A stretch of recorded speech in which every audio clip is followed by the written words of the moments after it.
The fantastic, funny and heartfelt dramedy CODA doesn't astound by breaking the mold of teen romances and coming-of-age tales. Instead, its brilliance lies in combining these well-tried tropes with an important sense of inclusion for a sweet story that truly sings.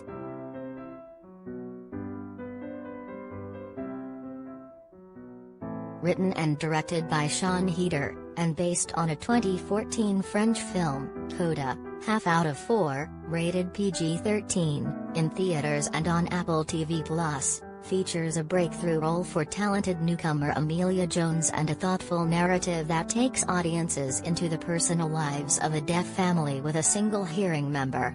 By the end, you'll have Joni Mitchell stuck in your head, a renewed respect for Oscar-winning great Marlee Matlin, perhaps a want to learn American Sign Language and probably a couple of tear-drenched hankies.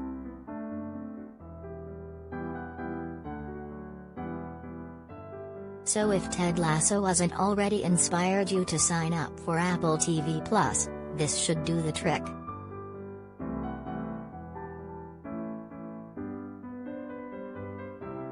Why Marlee Matlin put her foot down about CODA casting deaf actors.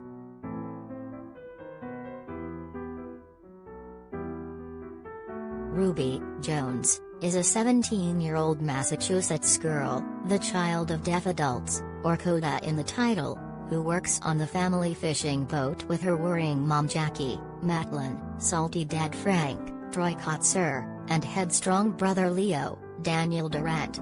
Seafood buyers in the coastal town of Gloucester try to take advantage of the working-class clan, with Ruby usually stepping in as the resident translator.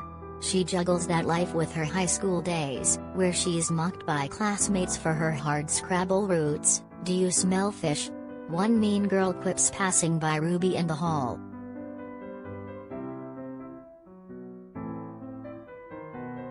When it's time to sign up for clubs, Ruby sees her crush Miles, Fredia Walsh-Pillow, join choir and follows suit.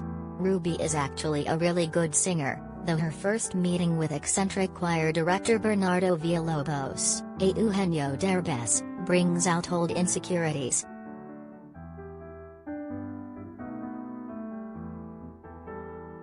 Free Guy, Respect and CODA.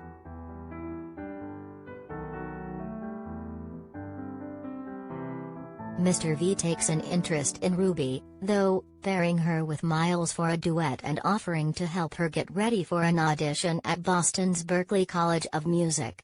But her parents, a randy twosome who live to embarrass Ruby, don't understand this new direction for her interests and insist she's needed to help their struggling business.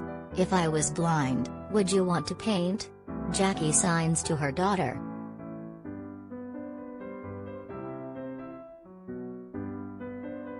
Like last year's excellent Sound of Metal, Heater gives hearing viewers the perspective of a deaf person. When Ruby performs at a school concert, you experience the same silence as her dad, and instead of listening to the impact of his daughter's powerful voice, you witness it in the facial reactions of those sitting by him. Similarly, during an emotional conversation between Ruby and her mom that's a long time coming, Heater again strips away the sound so audiences can give undivided attention to their hands signing and the important connection between mother and daughter.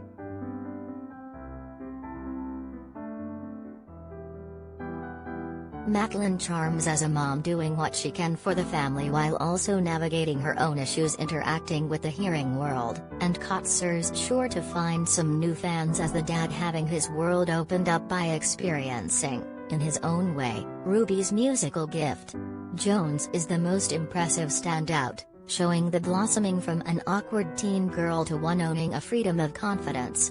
Her chemistry with Walsh-Pillow is decent enough, though Jones and Derbez, a notoriously lively Mexican comedic star who lends a nuanced and restrained performance here, are a more dynamic duo.